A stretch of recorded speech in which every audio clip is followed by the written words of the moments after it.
to the Eastern 10-yard line, and it keeps on going. Great punt. Not a bad roll either, as it'll stop at the 7. Now it's going down to the 5 as the Eastern offense is still on the field. And they will down it at the 3-yard line. That punt ate up about 20 seconds off the clock as it just continued to roll once it hit the ground. A 61-yard punt, about 30 of it on the roll. Of course, it bounced it, well, check that, about 18 on the roll. It bounced it to 18 and rolled all the way back to the 3. Of course, there is a slight wind, as you can see the flag. The wind is blowing that way. Oh, boy. Kevin O'Connor just sort of watched it, hoping it would go out of bounds. Well, the ball was now going it's at about the 25-yard line. It just kept rolling. You figure it would stop, but it just kept on rolling. Williams, check it, that's the fullback, Floyd. And you see a lot of shots being taken after plays. You can understand why. These two teams do not like each other. You talk to the students and faculty out of Eastern, they say the big rivalry is Idaho. You talk to the players, it's Montana. Well, of course, Eastern going down to Montana last year and thought they should have came out with a victory, as they felt very much robbed. Is that last second touchdown pass to Poffenroth, which was a touchdown. They had it on tape. It was obviously a touchdown. The officiating had gone Montana's way the whole game, and it was a tough game to swallow for Eastern. 2nd and 9 for Snyder. Azure has it. First down, Eagles. That's what Snyder's been trying to do the whole game, just go for the quick passes out in the flat. They want to establish a short game. Eastern in the earlier games has been going for a lot of the long plays. At this point, of course, with this field position, you want to be patient, go for the short plays, don't turn over the ball, as Eastern has a tendency to do in their own deep in their own territory this year. 1st and 10 for the Eagles. Their own 14. Bensley has it, breaks the tackle, and that's vintage Jamie Bensley. What hasn't that young man done this season? What a year he's had. And it'd be very sad to see Jamie Bensley not at least get some kind of postseason honors this year, as he has just had a fantastic year. Of course, you see him, he catches the ball immediately and spins out of the first tackle and just runs down the sidelines and picks up about 8 or 9 yards after the catch. Good run by Jamie Bensley. When Dick Zorns recruited him out of Ferris High School here in Spokane, he said this kid could be the best we've ever had at Eastern. Everybody said, yeah, right. He's proved it this year. Williams. Eastern starting to do things in offense. And that could have an injury as Vernon Williams and number 11, Greg Nygren, slid right into the bench, and Nygren looked like a little slow getting up, but he's coming back out on the field. Vernon picks up the first down for Eastern. They're now at their own 45 after starting on their own 4. Eastern with a draw play, Vernon Williams wide open, nothing up the middle until he's pushed out of bounds by Nygren, and you'll see as they slide into the bench, the Montana bench.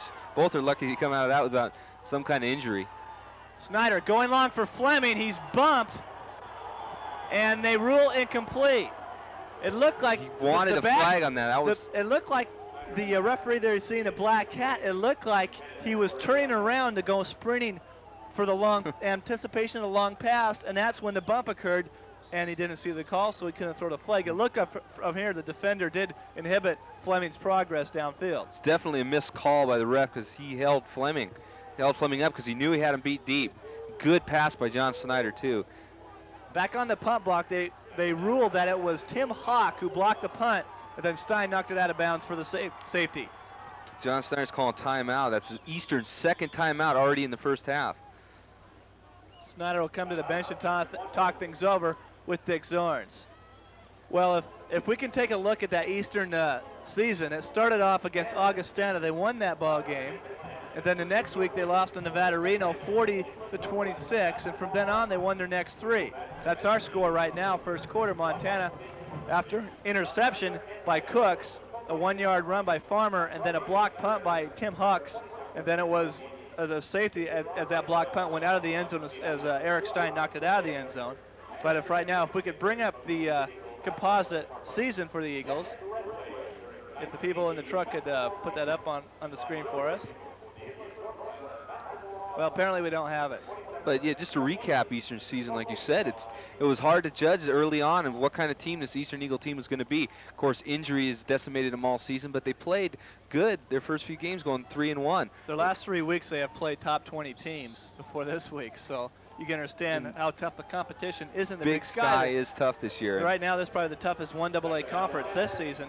Of course, at the time, Nevada Reno was ranked #1 in the nation too, and they played Nevada Reno tough after getting beat bad early. They came back and played tough against Nevada Reno. Reno having hard times this year as Montana jumps outside. The Wolfpack down in Reno have had their problems mainly because of their secondary. Their secondary has just been nailed for big plays this season, and of course losing quarterback Eric Beavers, that's always tough too. It's tough to replace a quarterback of that caliber, but still, when you got 2 All-American running backs with Floyd and Fougere, they should have been able to do a lot more offensively than they have done this year. Of course, it's tough to get by on a one-dimensional offense like just strictly running, as they had no passing attack there. Especially in this pass-happy conference. Yes. Offsides is the call of Montana. It'll be 2nd and 5 Eastern at the 50. This is the Eagles' deepest penetration of the day.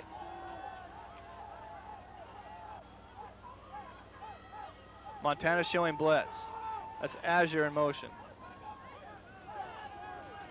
Drop play to Vernon Williams. Nothing there as the blitz caught him. 2-yard loss. Fooled nobody on that one. They hit Vernon Williams for about a 2-yard loss immediately in the backfield.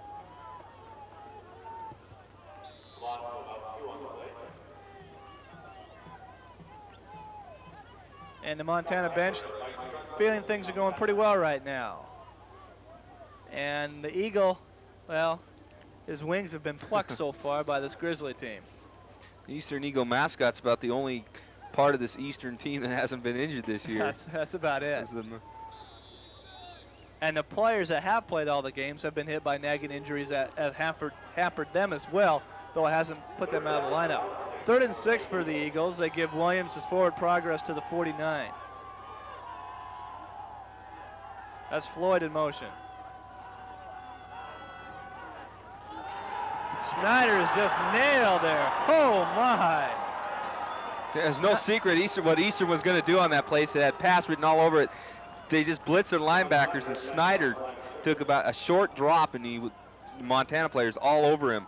96, Pat Foster with the big hit there, the left end player for the Grizzlies. Foster, an All-American candidate again for the Grizzlies, as he was last year. Along with 51, Mike Strutzel on that play. It's interesting is Montana has a linebacker with a lineman's number and a lineman with a linebacker number. Eastern lets the ball bounce, and maybe they'll get something going their way as well.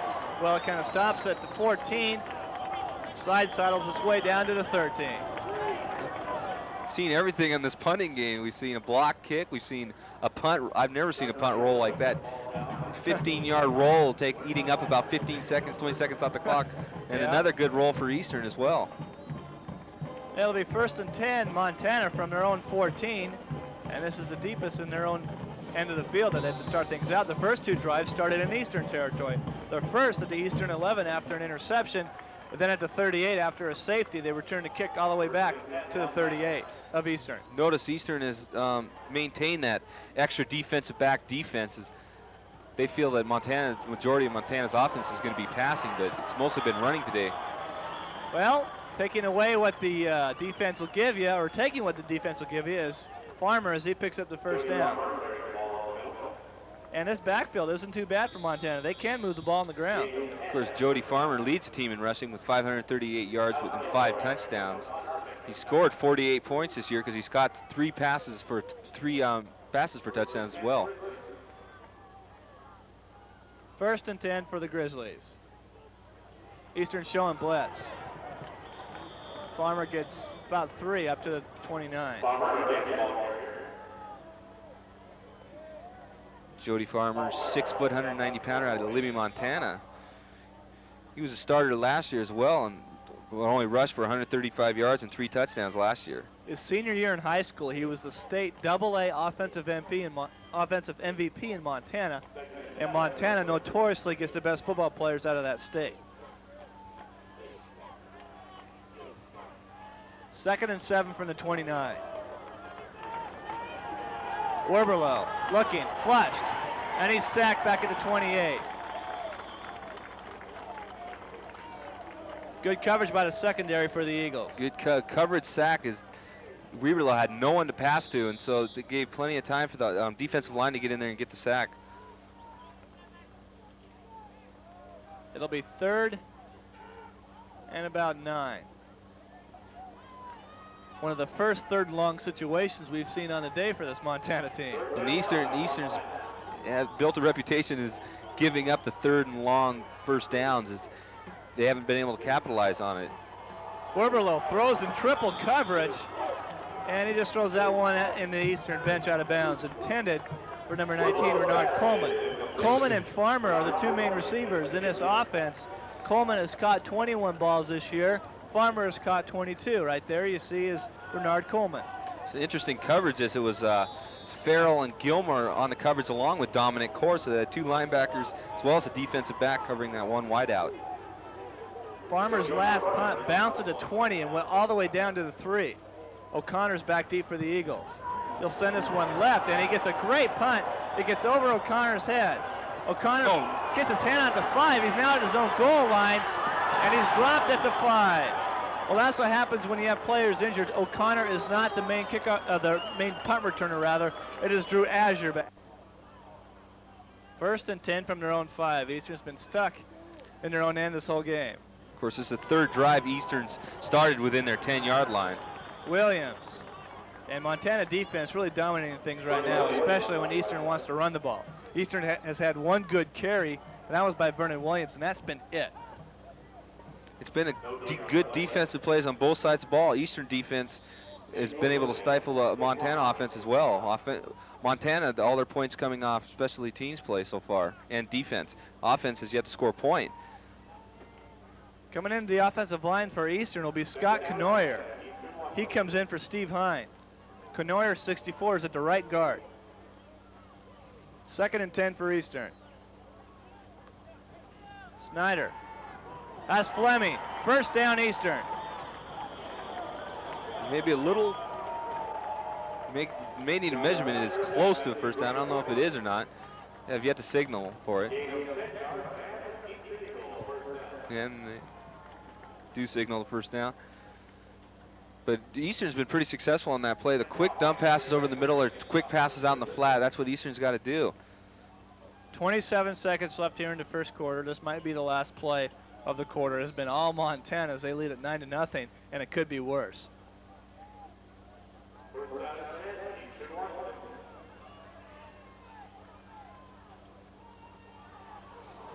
Out to Bensley. And Bensley turns into another Eastern 1st down. It almost was picked off, but it turns into a 1st down for Eastern.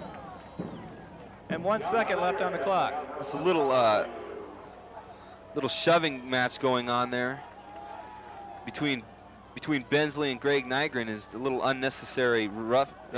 Just same thing Bensley did earlier. He catches the ball immediately, turns around, and Nygren is a victim. See as Nygren throws Bensley down out of bounds. Well, you can do that in front of your own bench because you got a lot of protection there. You don't do that in front of the Eastern bench, though. That's what makes Bensley such an effective receiver. It's not as much as what he's good before he catches the ball, and he's great once he catches the ball, running the ball. Last play of the quarter.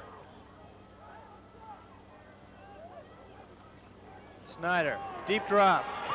Looking for a man, he gets away. He's going for Bensley, and Bensley plays a defensive back that time and knocks the ball away. Well, after 1 quarter of play, it has been all the Montana Grizzlies. They lead Eastern 9-0. We'll be back for the 2nd quarter right after this.